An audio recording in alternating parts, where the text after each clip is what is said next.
If you want to massively increase your output and your performance, you want to focus on creating leverage, not focus on how much time you work.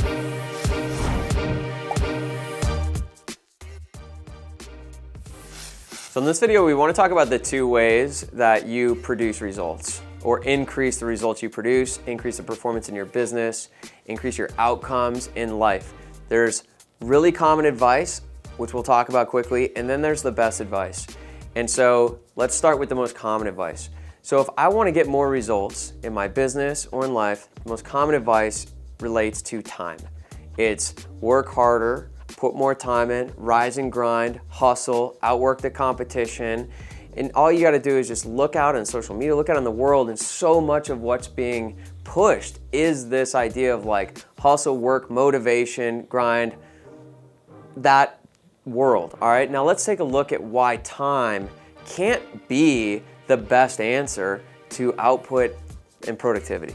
If your answer to getting more done is put in more time, then the most you can outdo me by is by double or maybe triple for a few weeks, but it's not going to be sustainable. So let's say I'm working 40 hours a week and you're working 80 hours a week.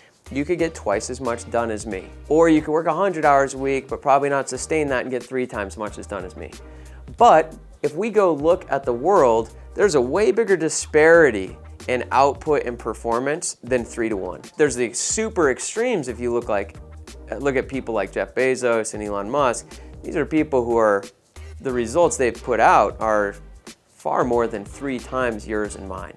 All right, so what are they tapping into? Because it's not just hours in the day, they're tapping into something else, and something they're tapping into is leverage. If you want to really produce incredible leaps and bounds in your performance and your output, the key is leverage. And when you focus on leverage, what becomes far less important is time. So there's many different forms of leverage. To list off a few, we would have employees. Employees are leverage. You know, Jeff Bezos has something like 700,000 employees at Amazon now. That, I think you do all the math, and it's every hour he works, there's something like 376 years worked for every hour he works. That's massive leverage. So building a team and hiring people is massive leverage. Another one is capital. You know, having money. This is what startups and fast growth companies are doing, is they're getting leverage in the form of capital. They use that capital to buy more leverage in the form of people, team members. Another would be technology or software, which you can implement in your business, whether it's using things to do your estimates, to send invoices, to keep track of your job progress and things like that. And one I want to focus on today is learning. Learning and investing in your own growth and development is massive leverage. If you took a Elon Musk or Jeff Bezos and started them over, just with the knowledge they have, they would grow something else really quick with the knowledge they have. If you go talk to someone who's built a $10 million company, if you took everything from them, they'd rebuild that pretty quickly because of what they now know. So your knowledge, what you've learned, how you've developed yourself is another piece of leverage. Now there's others as well, but if we just look at these, we want to look at how do you implement and really apply these forms of leverage to get the enormous benefit. And the biggest thing that gets in the way of people implementing leverage is you have to take a short-term loss to get the long-term gain. So let me give you an example. If you're going to leverage bringing on a new employee, you're going to take a loss in the short term to get the benefit of having leverage with that employee in the long term. So let's say you're working 40 hours a week, you're doing estimates, managing your projects, and you say, hey, it's time for me to bring on a project manager. Well, you have to do a couple less estimates a week, so you have time to do the interviews and do the recruiting and then onboard and train this person. When you're doing less estimates, your sales is declining a little bit for 4, 6, 8, 10 weeks while you're bringing this new person on.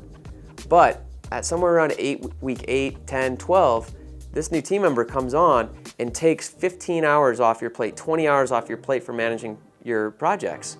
And now you can do 6, 8 more estimates a week.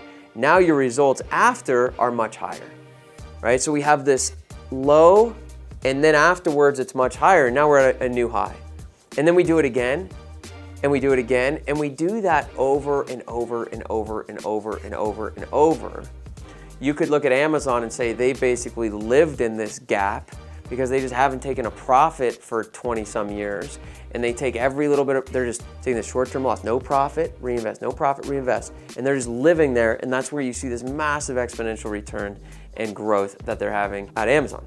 So if you want to invest, if you want to create leverage, you always have to take this short-term loss for the long-term gain. But when you do that over and over and over, it compounds to produce huge amounts of leverage for you, which is how you ultimately get huge amounts of output and productivity and performance in your business. Now, because of this short-term loss, this is what keeps so many people from doing it. And the one I want to focus on is in investing in learning and educating yourself, because I have a lot of insight into that. I do a ton of that myself.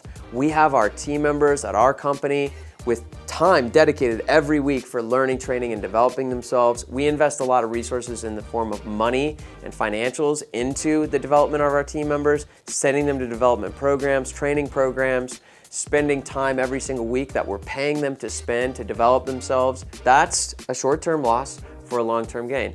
I do it myself, and I see it in all of the members and all the people I coach. That so many people are too busy to learn. They're too busy to learn. They're too busy to carve out time to develop themselves. They're not willing to say, you know what? I'm gonna take a little bit of a short-term loss here. I've gotta learn and develop my skill set. And when you start investing in learning and developing your skill set and developing yourself, you get better at applying all these other forms of leverage. You get better at recruiting people, at training people, at building a team, at building a culture. It actually elevates your ability to implement every other form of leverage. That is the only way you're gonna create real enormous results in business, is when you start to apply leverage. The rate at which you apply this leverage determines how quickly you grow, and how quickly you apply leverage is how willing you are to take those short-term losses to invest in learning, training, developing yourself, investing in building your team, investing in technology and software to build that future leverage into your business. So if you're really serious about this, then the amount of time you work is way less important. This is how I've personally been able to build my company to over $15 million a year, and I haven't ever worked more than 20 to 30 hours a week on that company. Time is not the game. The game is leverage. Time will only get you a 2 to 3 times bump. Leverage can get you hundreds or thousands of times of increase. Leverage is the game to play, and I can tell you, very few people are playing that game because they're thinking too short term and they're not willing to take that short-term loss, whether it's investing money or investing time, for that future leverage. And if you can flip that switch and start to get hungry for leverage, you will go rocketing past the competition.